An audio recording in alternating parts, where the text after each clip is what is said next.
We had sharpshooters on the roofs of all the surrounding buildings.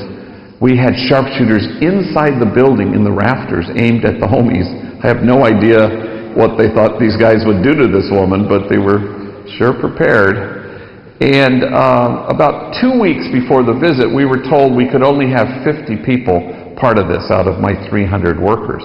So I had to pick 50. And about 2 weeks before the event, the head of the Secret Service detail, a kind of severe-looking Clint Eastwood-type guy, came up to me and said, "Father, I'm going to need the names of all the 50 who will be shaking hands with the First Lady.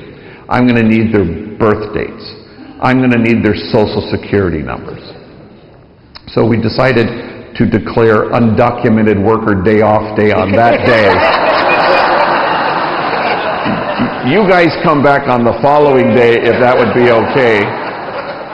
And so I dutifully typed up this list for the Secret Service guy and I handed it to him. And so 2 days later he's in my office looking more severe than I recalled.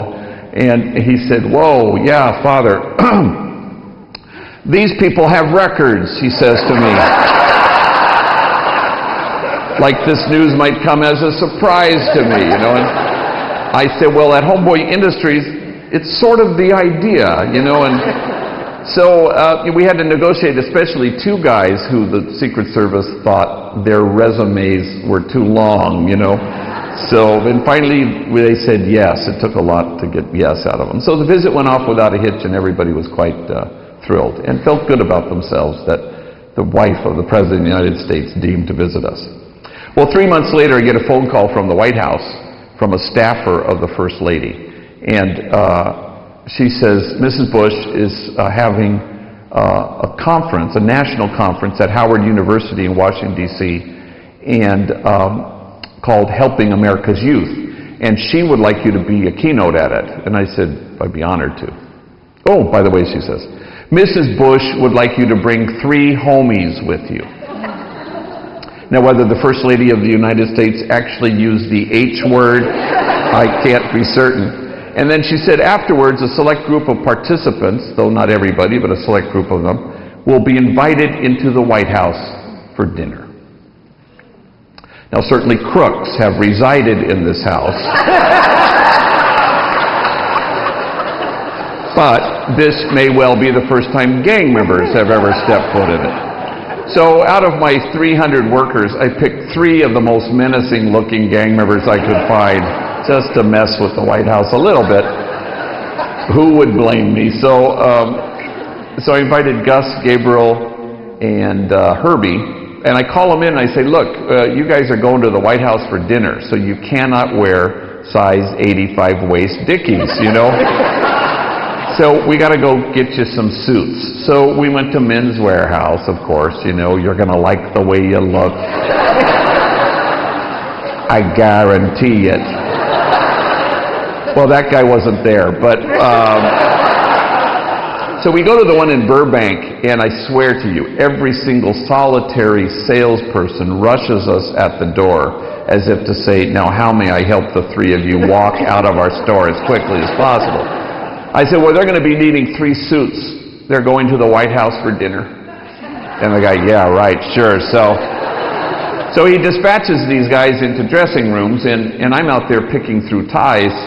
And finally, the first of our group comes out.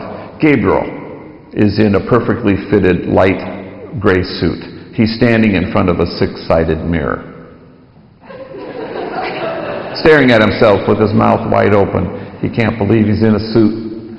Now, Gabriel at the time was about 25 years old, had a couple kids, been in and out of prison, covered with tattoos. His neck was blackened with the name of his gang, Florencia, stretching from jawbone to collarbone. He had undergone like 37 laser treatments at that point. He still had a ways to go. And in those days, he no longer works for us. We've got him a better job. But in those days, he used to supervise some of our part-time workers. But his main job was, he was the premier tour guide. He was our best. He would greet you at the front door with his $1 million smile. He'd walk you through the headquarters. He'd introduce you to the job developers. He'd hand you goggles so you could watch tattoos being removed on the premises. He'd hand you a hairnet so you could go into the bakery and watch enemy rival gang members bake bread together. He'd take you into the Home Grill Cafe, tell you what his 3 favorite platillos were. He gave great tours. He loved giving tours. But beyond his ability at tour giving was the quality, size, and purity of his heart. Absolutely golden, absolutely innocent, though the packaging might suggest otherwise. In fact, the day will not ever come when I am more noble or have more courage or am closer to God than this guy Gabriel.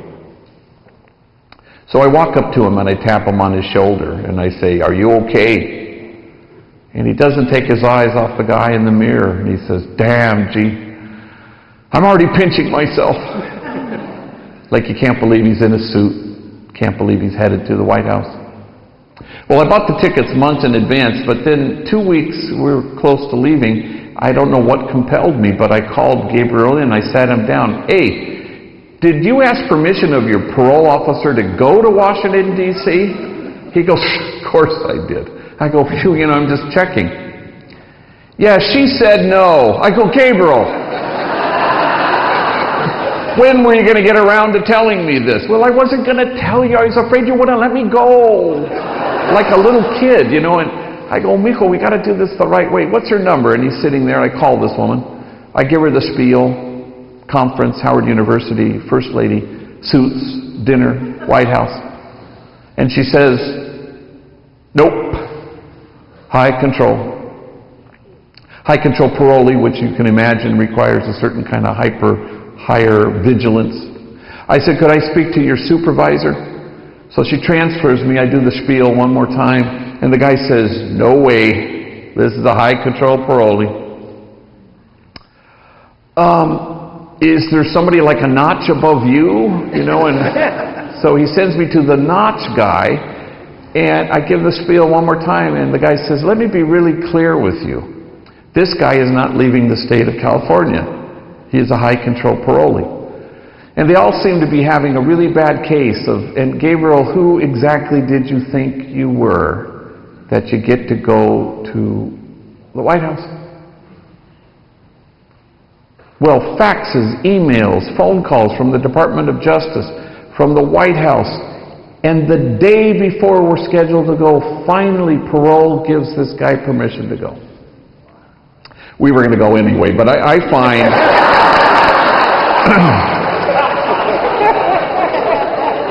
all things being equal, permission's probably better, I guess.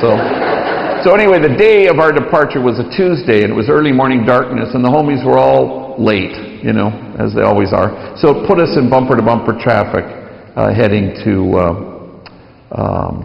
LAX.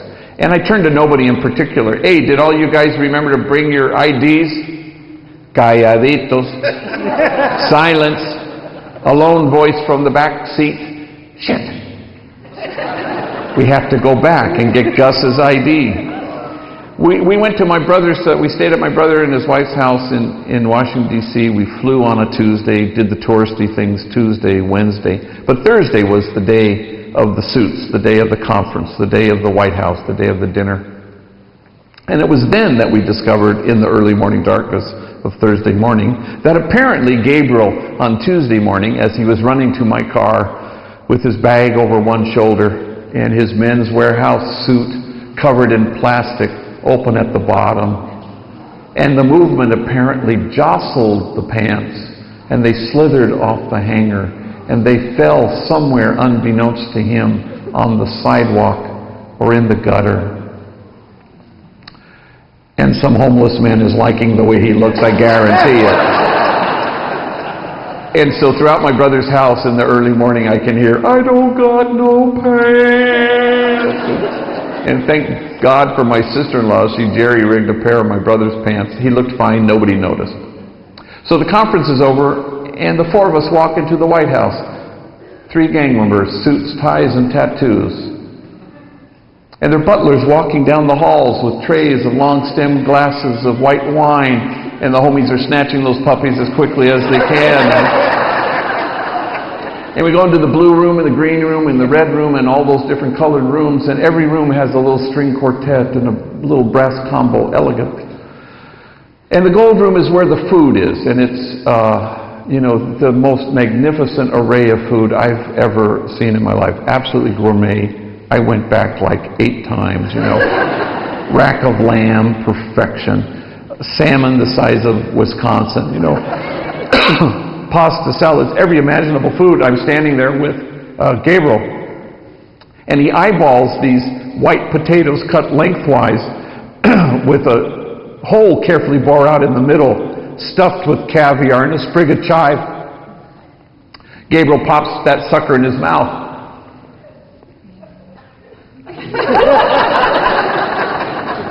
Spits it out in a napkin. This shit tastes nasty.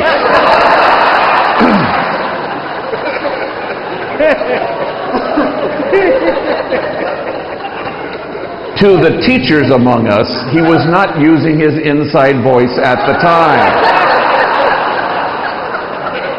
And was it me, or did the Secret Service lunge ever so slightly at precisely that moment? So anyway, I told you all that to tell you this. That the next day we were flying home, and we were somewhere in mid-country, and Gabriel says, I gotta go to the baño. I said, well, Miko, it's at the back of the plane. 45 minutes later, he came back, oye, cabrón, ¿qué pasó? I thought you fell in, okay?